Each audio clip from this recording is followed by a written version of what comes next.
G'day folks, Duckville here. Welcome to a Terran vs Protoss game we're going to have on Star Station TE. Of course, a lovely map, a lovely two-player map was changed a little while back, so it's not a four-player anymore. It's just the two-player map at this current time. Of course, this one will be leaving us very soon as the new season approaches. Let's see how this particular game goes. Here it is, as I said, a TvP starting up at the top left-hand side as our Red Terran player here from Team Deadly Gaming. We've seen him before, loves a little bit of mech play in... well, I suppose it's not a little bit. He loves it in all the matchups, and we get to see it quite a lot. If you you can jump onto his stream, it is Dzerzhinsky. As I said, a very high caliber mech player. Loves the turtle style of mech. So we'll see how he's going to go here. Of course, this map is a really interesting one for mech play, and we'll talk about why in just a moment. His opponent down to the bottom right hand side as a part of the AG clan. It is Viperz. And I have seen Viperz before. I can't remember. I think it was in a game that I was casting. Just trying to remember. Yeah, either way, both of these players up at the High Masters level on the EU server. So that's it should be a pretty decent game to watch. We've got Viperz just checking around, just in case there's a proxy racks or anything like that. We have seen some interesting proxy racks play from a couple of Terran players every now and then. Not as often in TvP, but it does come about quite a lot in TvZ. Can really catch your opponent out though if you do go for something a little bit wacky. Of course, as a player such as Dzerzhinsky, it can be a little bit of trouble sometimes, because particularly for Protoss players, if they're aware that you're a very diligent mech user, then they can try and metagame that somehow. You can do all sorts of things. You can take advantage of it by some of the various ways that Protoss players can deal with mech very easily, and I suppose very efficiently in a way. That's sort of a good way to put it. Recently, I did put up a video of how Protoss players can deal with mech, because there are some issues that people sort of do run into. One of them is that you sort of do get into this mode where you're just continually building the same units. You know, a lot of people, they'll take on the advice that that most people will sort of rant on about, which is, he's just going mech, let's just make immortals.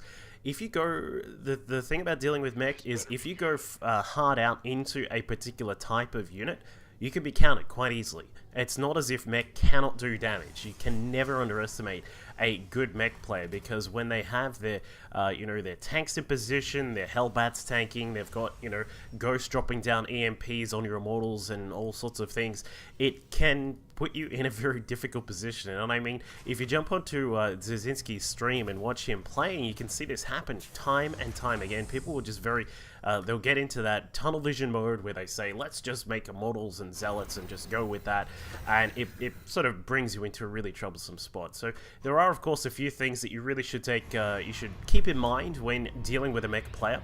And hopefully Viperz, we'll get to see a couple of them. I'm not going to go over them too much. What you can do if you want to learn about that kind of stuff, if you're a Protoss player who's a little bit unsure about dealing with mech, go and watch, you can find it on the channel there. I think it's, what's it called? I can't remember the name of it, but just search for, it's called Duckville on Mech, I think, as my incredibly inventive name for that particular segment there. But have a look, and that'll give you some of the principles there. But what we'll do is we'll just keep an eye as a normal sort of game here and see what Viperz gets up to, because I'm pretty sure, as I said, that he knows Dzerzhinsky is a mech player. So we'll see how he wants to take advantage of that. Meanwhile, for Zerz over the other side, he's got his natural base going up. As we can see here, we're going to have just a bunker at the front. A couple of Marines have come out, not too many, just the two for the moment. And we do have some Hellions that are going to run across and do a little bit of poking here. These guys, like a lot of the time as a mech player, a lot of the Terrans out there, many people will be a little bit worried about sort of getting some, trying out mech, because it does rely on you being very careful and very tactical with how you play. Now, Dzerzhinsky does actually get inside. He's going to scout around and finds out that, we do have a normal sort of opening here from Viperz. He hasn't really got anything out of the ordinary. A couple of probes that go down, just the 3 there, not a huge amount, but but it's better than nothing, I suppose, when you look at it that way. But Viper's just opening up in a relatively standard kind of fashion here. A couple of gates coming up after the robo goes down. Observers on the way out. We've got a couple of small ranged units here to protect the base for now from any early sorts of harassment. Well, what they are going to have to deal with is a Widowmine base drop, which is going to be coming through. 4 Widowmines have been produced. The medevac is now going to pick them up and head across the map, and Dzerzhinsky is going to switch across his factory and the racks as well. So he's going to probably produce a couple more Marines, but I doubt we'll see any more than these first 4 that are going to be out, because after that, there's no real point building up the Marine count. There are certain styles that people such as Goody and I think Strelok as well, they do open up with a lot of Marines and some tanks and just try and rely on a very much more, I suppose it's more of a TvT kind of opening where you sit there on your Marines and your tanks until you get your full economy into position. Once your workers sort of hit that 50 SCV mark, and then sort of head across to a normal mech play. But from what I know of Dzerzhinsky, he's much more of a fan of playing out a small harassment style at the start, making very little Marines, and these Widowmines, we'll see how much damage they can do. Gets a couple of good shots off there at the main base. Down at the natural, a couple more are about to drop in as well. It looks like Viper's a little bit more well positioned to take care of that. Does get the probes out of there. As you can see, the mines have been dealt with inside the main base. That observer was positioned there, ready to deal with that, and then the photon overcharge also helping out. So, small amount of damage done. 12 workers have been killed off by Dzerzhinsky, and he's going to be quite happy with that. We're going to get a third command center up and running. We're going to be following it up with, was there a Banshee as well? Did I? Oh no, I thought I saw a Banshee, but no. Wasn't actually anything there, but he gets a Raven out quite quickly, just as an added kind of precaution to deal with any observers that might try and float through. I really think it is important for mech players to grab at least 1 Raven rather early. It helps out with, you'll no longer need any turrets for DTs or anything like that. You may need turrets for things like oracles, but I mean, other than that, you're not going to be too worried about any other invisible forces coming through. And now, as we can see, the mech build-up will begin. With the armory on the way, we've got the cloak, and there is going to be a Banshee now just being built up right now. Another starport, interestingly, for Dzerzhinsky, and he's going to add in a different kind of production style here, where we're going to go for the 3 factories. Normally, your 5 is your standard sort of total of factories, but this time he's going to add in a second starport instead. I would assume we're going to go for quite a few Banshees here. As, you know, Banshee play can be a little bit unpredictable, and Protoss players can be caught out from time to time. If your observers aren't in the correct positions, you may get caught out by a quick Banshee coming across. It looks as if Dzerzhinsky is going to find a probe just there at the Zelnaga Watchtower. Hallucinated Phoenix is going to scout through, going to have a quick look, just confirming what's going on. He's going to see as well that there is a second starport there, and for me, seeing a second starport, I would be a little bit worried. I'd be thinking, what exactly is he doing here? Because there are a few options that could be. Normal kind of mid to end game mech play does rely on Ravens as a very central force of helping out with the rest of the mech army, but also there is a possibility of quite a few Banshees coming out. So Dzerzhinsky is going to poke through. We do have 1 observer just here inside the main base. It is going to keep an eye on what is going on, but Dzerzhinsky is actually going to poke through and try and take out some of these sentries. Gets 1 and then gets out of there. I do like that decision. Not really overcommitting to either of the mineral lines or anything like that. It's just going to clean up a couple of probes and a sentry that had a relatively large amount of energy on it, just by the way. So that was a nice capture there for him to be able to take out a couple of those small units there, but all the while Viperz is now starting to pick up a little bit of tech. And one thing which I do like here from the Protoss players, he has gone straight up to Templar tech and has had no trouble in investing in that. We've gone up to the Templar archive. Psionic Storm is now on the way and is just about to complete, which is going to add a lot of firepower here for our Protoss player from AG. Looks as if he's also going to, well, just build a small battery of pylons here at the 3rd base, as well as getting all of this gas coming in very soon, which is going to be really, really critical for our Protoss player. Now, one thing which he has gotten is the Robo Bay. I'm going to be interested to see if this is going to be because he's actually getting Colossi, or if he's just wanting to get a couple of extra upgrades, such as a gravitic drive and the boosters as well for observers and warp prisms. Because one thing which you can do to try and take advantage of mech is try and abuse the mobility. Come in through the back door, drop in some zealots here in the main base. If you can get past the turret ring, which is normally set up by most Terrans, then you can get in there and cause all sorts of havoc, because all of these buildings are very exposed, of course. We've got the 6 factories that are now up and running, the double starport as well, but all of the units are all the way back here. They're going to have a hard time unsieging, getting back in here, and then dealing with drop harassment, just because it's a long way to go for a mech army. Most of these units are very slow, as we can see. Hellbats are pretty slow, but not to mention they don't exactly smash down units. They sort of burn them down eventually, I suppose, unless you're a zealot, in which case you're going to have a very hard time. But the tanks are also very slow to maneuver and get into position, so drops can be quite critical here. A lot of people do like to jump on a double immortal train and just grab 2 immortals, put them in a prism, speed across the map, drop them in, and try and bash down some of the buildings or some of the units that your opponent has, and then bring in some zealots as well. So there are a few various forms of harassment that can be utilized by a Protoss player, but he is getting a Colossus, and now this is something which I personally would never advise if you're dealing with mech. Colossi are very, very, I guess, daring when it comes to using them in mech. They can provide, their AoE damage is quite nice, but the problem is that siege tanks outrange them by a very large margin. They have 13 range. The Colossus with extended double lance only have 9. You know, then you've got the fact that if a couple of EMPs drop down on a Colossus, it will just fall apart extremely quickly. And then, not to mention, they just, I kind of feel they don't provide enough into an anti-mech army. Your main anti-mech is going to come from Immortals. You're going to have Void Rays, Templar and Colossus, Templar and Archons as the mainstay, the main damage dealers of your anti-mech army. But of course, now that you know, now that we're going to have these all of these Banshees out as well, this is going to provide a really weird aspect for Vipers to deal with, because these Colossi, they cannot shoot up, they cannot bang their heads against the Banshees or anything like that. These guys, if we actually get more, which it looks like he has stopped, which I do like. We've just added in 1, and but they don't really add a huge amount, so I do like that he is stopped for now. We do have double Stargates just finishing up across to the side as well. Most of the time people will head towards Void Rays. They are very, very adept units at dealing with mech. Of course, they just burn down absolutely everything. You can use them against the Banshees as well. And Dzerzhinsky is now moving across towards the potential 4th base. He burnt down the 4th that was across at the 6 o'clock position, but now he's looking for one here at the 9 o'clock, and he has found it. The Nexus is just about to complete, and as we can see, Dzerzhinsky is going to take his own 4th base as he moves across the map. Of course, a very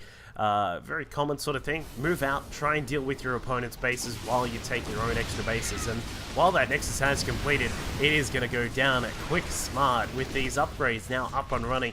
+2 on the weapons of these Banshees, and of course the tanks and the Hellbats that are there as well, is going to allow Dzerzhinsky a very, very high-powered impact as soon as he fires off some of the volleys here. So we're going to get into an interesting position. I would really like to see perhaps Vipers moving around the back and just coming in on both flanks of this army.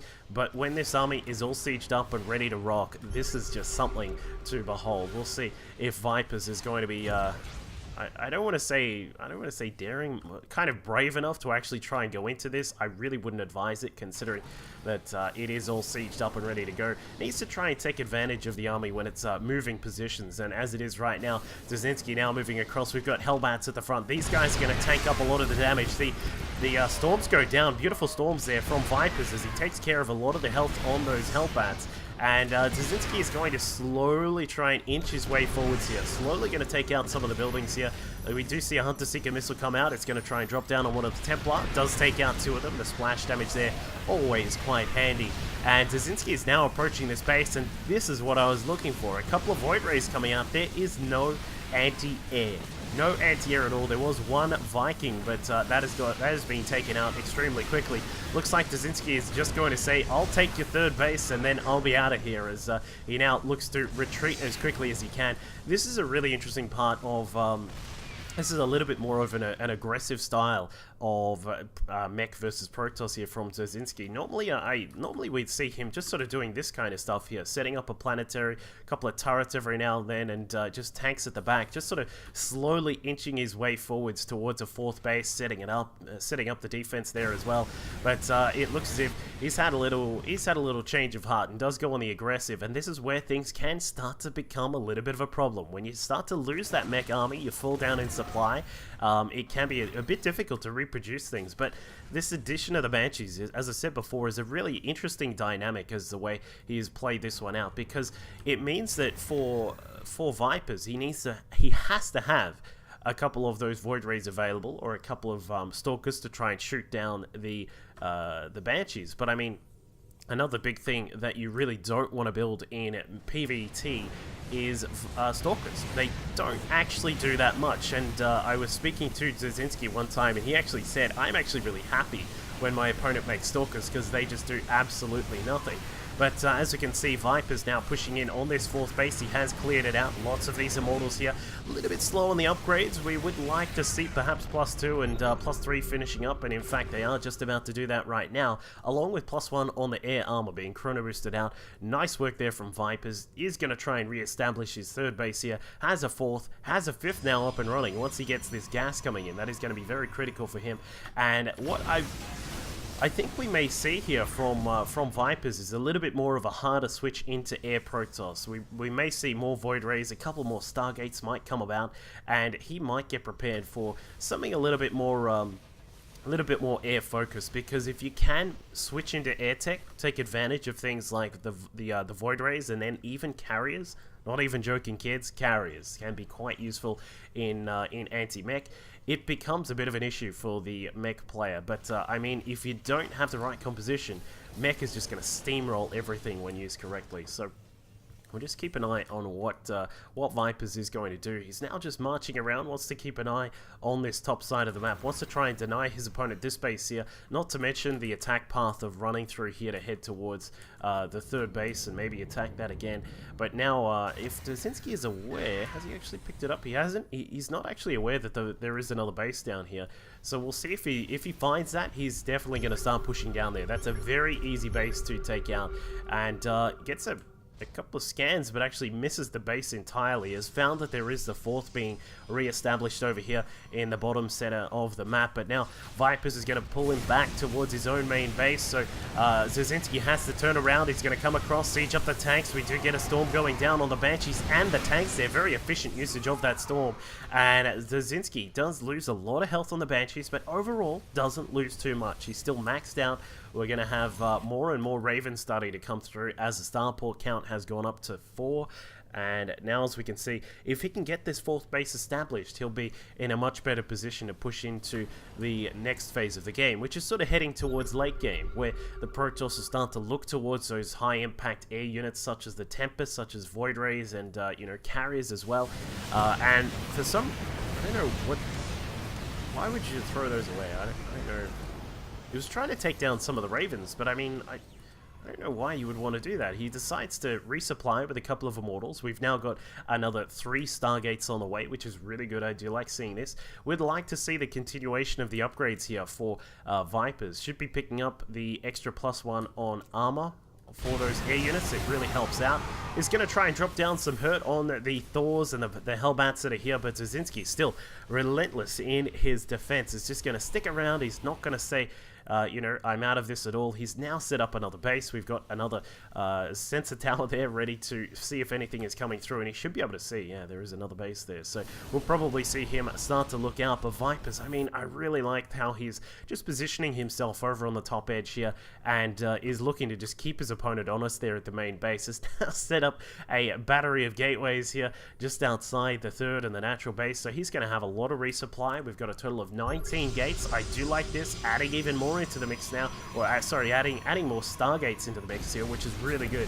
Yeah, this is one thing which some Protoss players do kind of, when you're dealing with mech, and especially when you're dealing with a very a slow, methodical turtle mech kind of style, like if you're banking, build up some more gateways. build up some more Stargates, make, you know, another 3 Robos, something like that, because you need to be able to resupply your the high-end army very quickly, and you don't want to have to deal with you know, a Terran who finally gets himself into a good position and starts to take advantage of the power of mech. And now, as we can see, we've got one Immortal just having a go at this planetary fortress. I don't think the Immortal's going to have the best of times, but I mean, he's, you know, moved out one of the tanks. This tank over here is slowly going to push forwards, and are you serious? That guy got the kill. He did absolutely nothing to that Immortal, but as we can see now, we have got a bit of a switchover coming out from Viperz. He is going into carriers. We've got 7 on the way.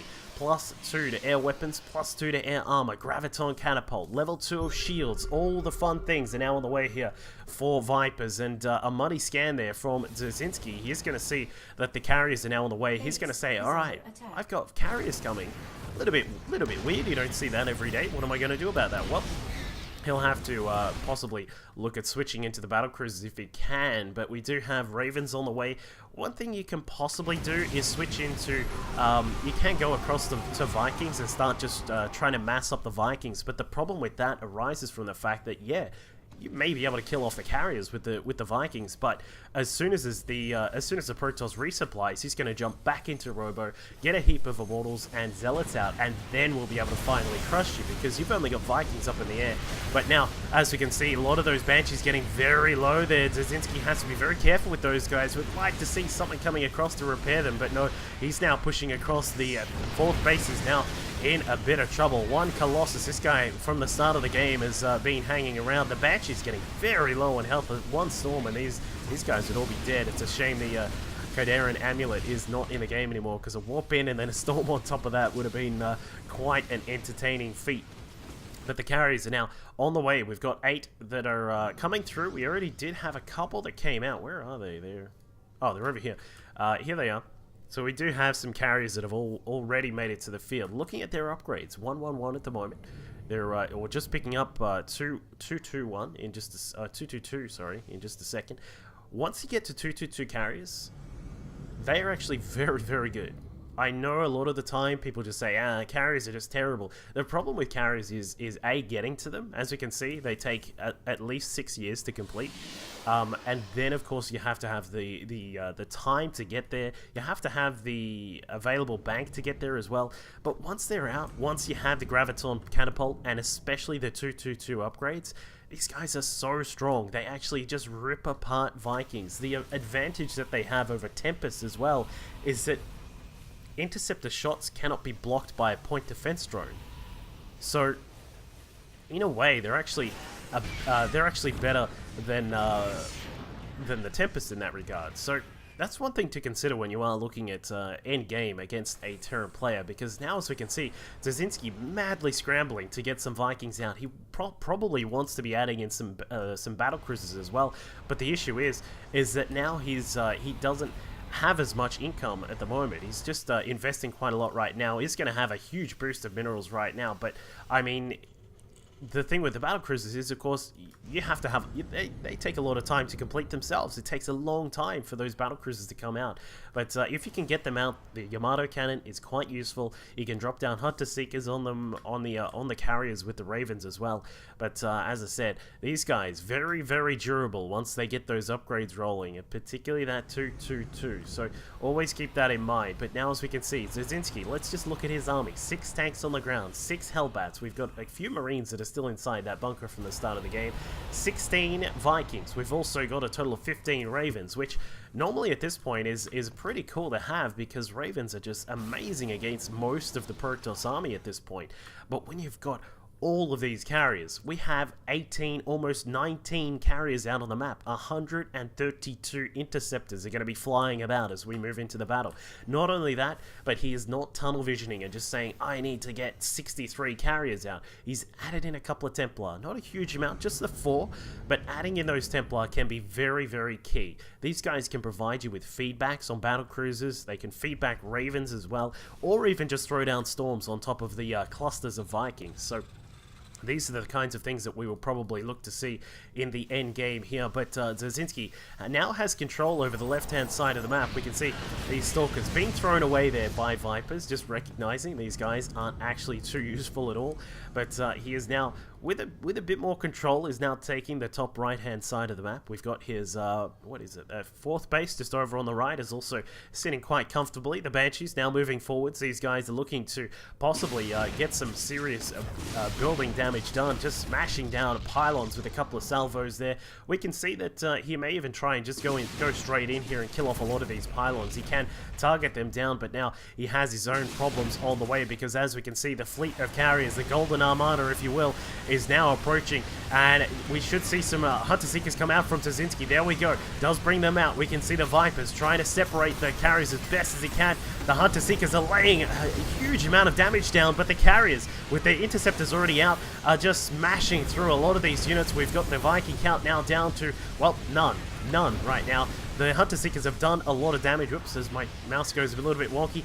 We can see that there is still a lot of units out right now. Still 12 carriers out for our Protoss player, and he is just starting to absolutely just destroy everything that's in there. Now, Dzerzhinsky has killed off a lot of the pylons, interestingly. I'm interested to see where our Protoss goes with that. But the carriers is still the big story here. They have come out and they are doing a huge amount of damage. We've got a couple more carriers that are looking to come out, but Viper's was supply blocked for just a moment there. In fact, why isn't... Oh, they're depowered. I was going to say, why isn't that carrier coming up? But Dzerzhinsky has targeted down the Stargates and is going to be finishing them off. But is it enough? We will need to see some battlecruisers or perhaps some just a large contingent of Vikings coming out. Of course, keep in mind that Thors can do a lot of damage as well when they switch into their high-impact payload mode. Right now we can see Hunter Seeker is going to be dropped down on top of the carriers. How much damage will they get done? They do a lot, taking out one. There's another one that's extremely low on health. Dzerzhinsky targets that down. Another Hunter Seeker pops out and should be able to get a good shot off on that carrier there, but the carriers have done so much damage already. As we can see, these guys are just still sticking around. They are so tough once you get enough of them out, and they have just torn through this base here.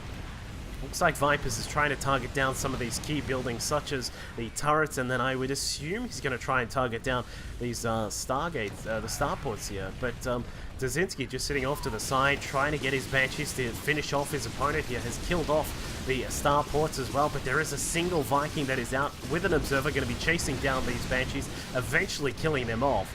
And Dzerzhinsky, well, he's going to have to rebuild all of his production right now. We have no more production available for the Terran player.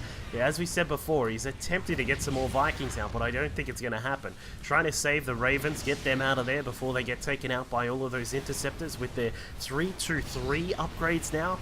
They're going to be just smashing apart all of these units. The carriers, looks like one of them will go down. There may be another one across to the side as well. Whoops, does keep one of them alive. But Dzerzhinsky, well, he's looking to try and get out here and get some damage done, but the Ravens are now falling. The Vikings have already fallen, and so has all of his production. Unable to deal with these carriers that have come out from Viperz and have, they sort of, it was an interesting positional battle, but now as we can see, Dzerzhinsky, well, you can see that his opponent has all of his bases still up and running, can't reproduce a lot of units, and that is it. So, very interesting mech game there. As I said, carriers are a little bit of an interesting thing. As Dzerzhinsky said to me, you know, people have started using these and they are a little bit of a problem. They, you know, you can't use Ravens against them effectively because it takes, what, like, 5 Hunter Seekers to actually kill one off. And then you can't use point defense drones against them because the interceptors can't be blocked.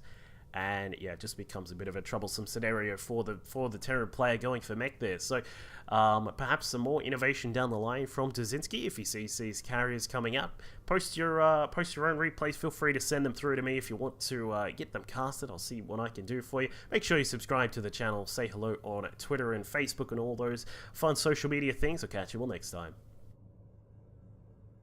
Here. As you can see, 47 damage to bio units and then the 34 damage against other standard targets. His storms have also been wonderful, just spreading them out across the battlefield, doing really, really nicely there.